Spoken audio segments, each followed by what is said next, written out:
سلام بچه ها. سلام. شینه.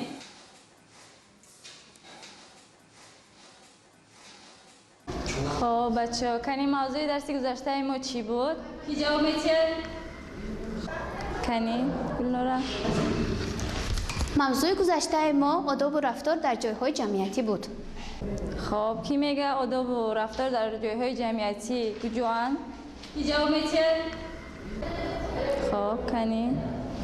جایهای جمعیتی و جایهای جمعیتی داخل می شوند مکتب و استورخانه ها و غیره ها. خب باز کنی ابراهیم جان؟ جایهای جمعیتی مغازه ها، تئاترها، کینوتئاترها، باغ‌ها و غیره جایهای دیگر میباشد. خب نه یعنی که شما میدونید که در جایهای جمعیتی ما باید چگونه خودمان را رعایت کنیم، یعنی که در راه ها، شاراه ها ما باید نقض گذاریم از راه ها. باز کوچه و خیابان ها چگونه ما باید از کوچه و خیابان ها گذاریم. خب با ترتیب انتظام ما باید در کوچه و خیابان ها رفتاری نمونه کنیم. موضوع امروزه ما چراغکی راهنما است. ما باید همین موضوع رو گذاریم، یعنی که ما باید به شما بررسی کنم که شما باید چخیل از راه ها گذارین، از شاراه ها، کدام علامت ها چی معنا را دارند، کی میداند کدام علامت ها کدام معنا را دارند. مثلا علامت استاپ، این علامت تحت رقم 3 و 19 یعنی باز ایستادن. علامتی در یکم ایستاده تحت رقم 3 و 18 یک گردش به طرف راست من است. علامت آخر باشد تحت رقم 3 و 1 در آمده من است. با همین موضوع چراغک یورا کودکای باغچه را میدونم. ما برفتم.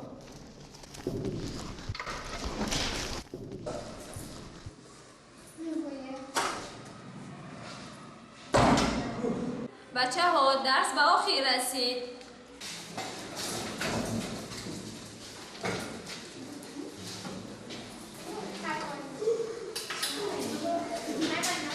گلنورا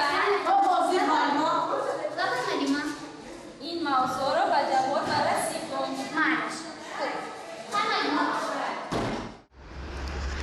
چه درس خوب گذشتندم. نقش شد که از درس 3 ساعتی تربیوی نگریختیم. خیلی چیزا رو از چراغک راهنما علاوه شنیدیم. خیلی خوب شد. مگر همون جبار نیست؟ یا زودتر رویم به او رسیم.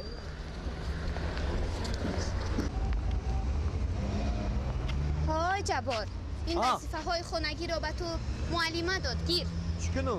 بخور. وظیفه های خانگی آید به چراغک راهنما ساعت تربیوی. از همین درسم گرفتم، لیکن از سپورشو خلاص نشدم. بازم همین چراغک اینا همین رنگو کی نمیدوند؟ وای همان جبار نه به درس ها میدراید نه به تربیه است. داژ کودکانی باغچه از یاد میدونند اینها رو. سرخ اینا سبز اینا زرد همین میدونند. سرخ میسی سبز میزگری.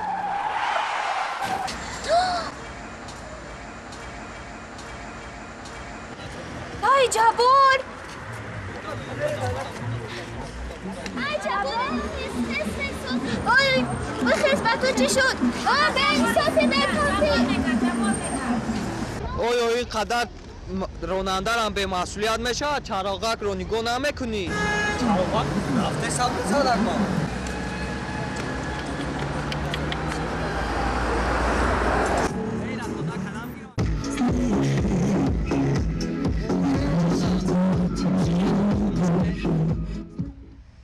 بازرسی خدمات راهبانی سرجنت کلام شمس‌دین فیض‌دین مرحمت کرده حجت‌های رانندگی را پیشنهاد کنید.